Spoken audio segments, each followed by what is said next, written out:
ఇప్పటికే అయోధ్య పేరుతో దాదాపు 7 కోట్ల వరకు ఏదైతే నిధులు విరాళాలు ఉన్నాయో విరాళాలు ఏదైతే అక్కడ ఉన్నటువంటి భక్తులు వేసిన విరాళాల్లో 7 కోట్ల వరకు కూడా ఖజానా నుంచి దొంగిలించడం జరిగింది అని చెప్పేసి దాదాపు ఒక 10-15 రోజులుగా ఈ వార్త ఎక్కువగా నడుస్తుంది. దానికి సంబంధించి అందులో ఉన్నటువంటి కొందరు బీజేపీ వ్యక్తులు ఉన్నారు. అందులో వాళ్ళని కూడా అదుపులోకి దాదాపు 8 మందికి పైగా కూడా అదుపులోకి తీసుకురావడం తెలుస్తూ ఉంది. దీనికి సంబంధించి ఈ ఏదైతే అయోధ్యకు సంబంధించినటువంటి ఇష్యూలో దాదాపు 40 సార్లు కూడా ఆ చోరీ చేసినట్టుగా కూడా వివరాల్లో చూసుకోవచ్చు. ఎందుకంటే ఇది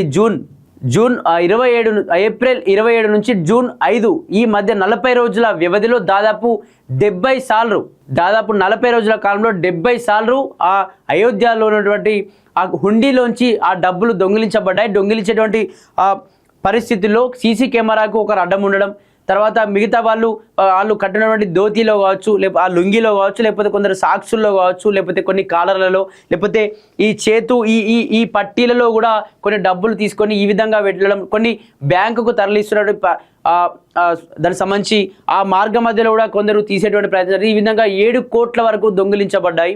ఈ దొంగిలించబడ్డటువంటి సొమ్ములో ఎవరెవరు ఉన్నారు అని చెప్పేసి ఆలోచిస్తే దాదాపు 8 మందికి పైగా కూడా ఇందులో ఇన్వాల్వ్ అయి ఉన్నారు. దాదాపు ఈ దొంగిలించబడినటువంటి 7 కోట్ల విరాళాల్లో దాదాపు 80 లక్షలు 70 నుంచి 80 లక్షల వరకు కూడా రికవరీ చేయబడింది.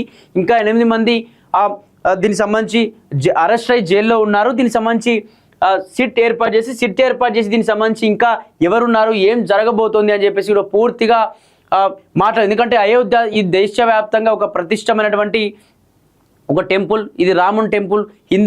హిందూయిజాన్ని కావచ్చు, లేకపోతే సనాతన ధర్మాన్ని కాపాడే విధంగా ఈ టెంపుల్ని మార్గదర్శకంగా తీసుకుంటారు చాలామంది. హిందువులే చాలామంది ఇక్కడికి వెళ్ళేటువంటి ప్రయత్నాలు ఉంటాయి. కాబట్టి హిందువుల యొక్క సొమ్మును హిందువులే కాజేశారు అంటూ కూడా రకరకాల సోషల్ మీడియాలో తిడుతూ ఉన్నారు చాలామంది. ఎవరైతే ఈ వీటిలో పాల్గొన్నారో, ఈ డబ్బులు ఎవరైతే దొంగిలించాలో ఇష్టాన్ని సోషల్ మీడియాలో తిడుతూ ఉన్నారు. కొందరు బీజేపీ వాళ్ళే అనుకోవచ్చు, లేకపోతే కొందరు హిందూ నాయకులే కావచ్చు, కొందరు సోషల్ మీడియా మాట్లాడేటువంటి అంశం ఏంటంటే మా హిందువుల సొమ్ము మా హిందువులు దొంగిలించారు, తప్పేముంది అని చెప్పి ఈ విధంగా మాట్లాడుతున్నారు. సరే, హిందువుల సొమ్ము అయినా, ముస్లిం సొమ్ము అయినా, ఏ సొమ్ము అయినా, అలా ఒక దేవుని దగ్గర సొమ్ము దొంగిలించిన వ్యక్తి ఖచ్చితంగా దొంగే. దానిపైన నిజ నిర్ధారణ తేవాలి. ఈ 7 కోట్లు డబ్బు ఈ రాష్ట్రంలో కావచ్చు, దేశంలో ఏదో ఒక అభివృద్ధి కావచ్చు, లేకపోతే ఏదైనా ఒక మంచి చదువుకు కావచ్చు, లేకపోతే ఏదైనా ఆరోగ్యానికి సంబంధించినటువంటి హాస్పిటల్స్ కావచ్చు, ఏదో ఒక 7 కోట్ల డబ్బు దేనికోగానికి పనిచేస్తుంది. కానీ 7 కోట్ల డబ్బును దొంగిలించాలనే విషయాన్ని గ్రహించాలి. కానీ మా పార్టీ దొంగిలించని చెప్పేసి మా పార్టీ మంచిది, లేకపోతే మా హిందువులు దొంగిలించారు, మా హిందువులు మంచిది, ఈ విధంగా మాట్లాడడం కరెక్ట్ కాదు. ఒకసారి ఇది తెలుసుకునే ప్రతి హిందూ సమాజానికి గాయం, కోట్లాది భక్తుల మనోభావాలకు దెబ్బ, పోరాటాల ఫలితమే దివ్య భవ్య మందిరం. అలాంటి క్షేత్రంలో విరాళం చోరీ దురదృష్టకరం. అదునుగా హిందూ వ్యతిరేక శక్తులు రెచ్చిపోవచ్చు. అయోధ్య విరాళాల వ్యవహారంపై ఆర్ఎస్ఎస్ ఆగ్రహం వ్యక్తం చేసింది. దీనికి సంబంధించి హిందూ సమాజానికి ఒక తీరని గాయం జరిగింది. ఎందుకంటే దేశవ్యాప్తంగా అయోధ్య అంటే తెలియని వాళ్ళు ఉండరు. అయోధ్య దాదాపు చాలామంది అయోధ్య దగ్గరికి వచ్చి లక్షలాది కోట్లాది విరాళాలు సమర్పిస్తూ వెళ్తూ ఉంటారు. వాళ్ళకు అసలు ఏం సమాధానం చెప్పగలుగుతామని చెప్పేసి కూడా ఇటు ఆర్ఎస్ఎస్ అయితే అక్కడ ఉన్నటువంటి వాళ్ళపైన సీరియస్ అయినట్టు తెలుస్తోంది. ఒకసారి డీటెయిల్స్లోకి వెళ్ళే ప్రయత్నం చేద్దాం. ప్రముఖ ఆధ్యాత్మిక క్షేత్రం అయోధ్య రామ మందిరంలో విరాళాల చోరీ వ్యవహారంపై రాష్ట్రీయ స్వయం సేవక్ సంఘ్ ఆర్ఎస్ఎస్ స్పందించి తీవ్ర ఆగ్రహాన్ని వ్యక్తం చేసింది. దురదృష్టకరమైనటువంటి ఈ ఘటన హిందూ సమాజంతో పాటు ప్రపంచవ్యాప్తంగా ఉన్న కోట్లాది మంది రాముల వారి భక్తుల మనోభావాలను, విశ్వాసాన్ని తీవ్రంగా గాయపరిచిందని ఆవేదన వ్యక్తం చేసింది. ఈ మేరకు ఆర్ఎస్ఎస్ ప్రధాన కార్యదర్శి దత్తాత్రేయ హౌస్ సబాలే శుక్రవారం మీడియా ముందుకు అధికారికంగా ప్రకటన విడుదల చేశారు. తరతరాల పోరాటాల త్యాగాల కోట్ల మంది భక్తుల బలిదానాల ఫలితంగా నిర్మితమైన దివ్య మందిరం హిందూ సమాజానికి పరమ పవిత్ర కేంద్రమని, ఎలాంటి ఆలయంలో విరాళాల సొమ్ము దొంగతనాలకి గురికావడం తమకు తీవ్రంగా కలచి వేసిందని చెప్పేసి విచారం వ్యక్తం చేస్తున్నాం. ఈ వ్యవహారం యావత్ హిందూ సమాజాన్ని తీవ్ర ఆవేదనకు గురి చేసిందని మండిపడ్డారు. ఈ దురదృష్టకరమైన ఘటనను ఆసరాగా తీసుకొని హిందూ ధర్మాన్ని, సమాజాన్ని కించపరిచేందుకు కొన్ని హిందూ దేశ వ్యతిరేక శక్తులు కుట్ర పన్నుతున్నాయని ఓసా బాలే అన్నారు. ఈ క్లిష్ట సమయంలో హిందూ సమాజం అంతా పూర్తి సహనం, సంయమనం ప్రదర్శించాలని, తద్వారా ఆ శక్తుల కుట్రలను తిప్పికొట్టాలని పిలుపు వచ్చింది. కఠిన శిక్షలు పడాలి. శ్రీరామ జన్మభూమి తీర్థ క్షేత్ర ట్రస్ట్ అభ్యర్థన మేరకు ఉత్తరప్రదేశ్ ప్రభుత్వం వెంటనే స్పందించి సిట్ ఏర్పాటు చేయడం ప్రాథమిక వివరాల ఆధారంగా చట్టపరమైన చర్యలు మొదలు పెట్టాలని స్వాగతిస్తున్నట్టు దత్తాత్రేయ హౌసబాలే పేర్కొన్నారు. కేసు దర్యాప్తులో దోషులుగా ఎవరు తేలినా చట్ట ప్రకారం వారిని కఠినమైన శిక్ష పడేలా చూడాల్సిన అవసరం ఉందని స్పష్టం చేశారు.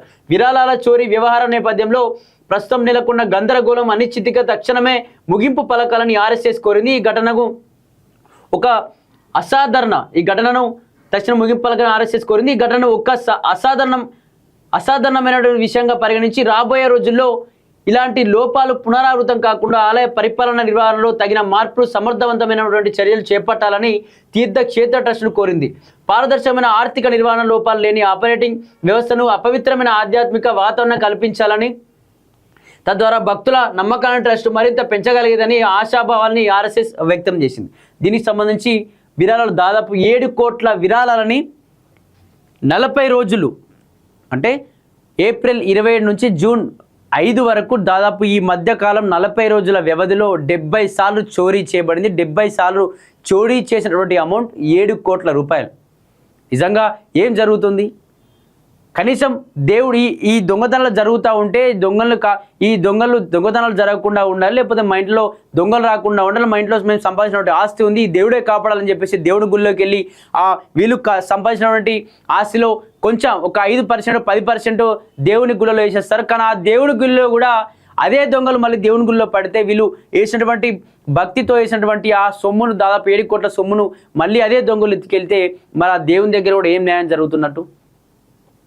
ఖచ్చితంగా దీనికి సంబంధించి ఎవరెవరు ఇన్వాల్వ్ అయి ఉన్నారు, ఇంకా 8 మందే కాదు, దాదాపు 7 కోట్ల వరకు సొమ్ము పోయింది. అంటే దాదాపు చాలా మంది కూడా పెద్ద వాళ్ళు ఇందులో ఇన్వాల్వ్ అయ్యే ఛాన్స్ ఉంటుంది.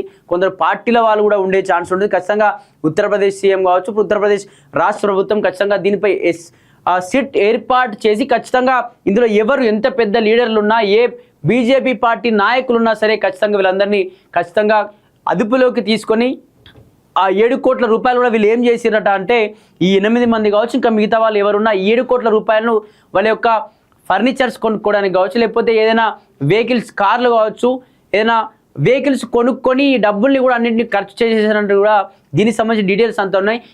ఈ వచ్చినటువంటి ఏదైతే 7 కోట్ల రూపాయలు పోయినటువంటి సొమ్ములు ఓన్లీ 70 నుంచి 80 లక్షల సొమ్ము మాత్రమే రికవరీ అయిందని చెప్పేసి కూడా ఇక్కడ ఉత్తరప్రదేశ్ పోలీస్ శాఖ కూడా చెప్తా ఉంది. దీనికి సంబంధించి చూడాలి మరి ఇంకా ఎన్ని రోజులు నడిచే అవకాశం ఉంది. వీటిలో ఇంకా ఎంతమంది, ఓన్లీ 8 మంది మాత్రమే ఇక్కడ బయట చూపిస్తున్నారు. మరి ఇంకా ఎంతమంది బయటపడేటువంటి అవకాశం ఉందో చూడాలి మరి.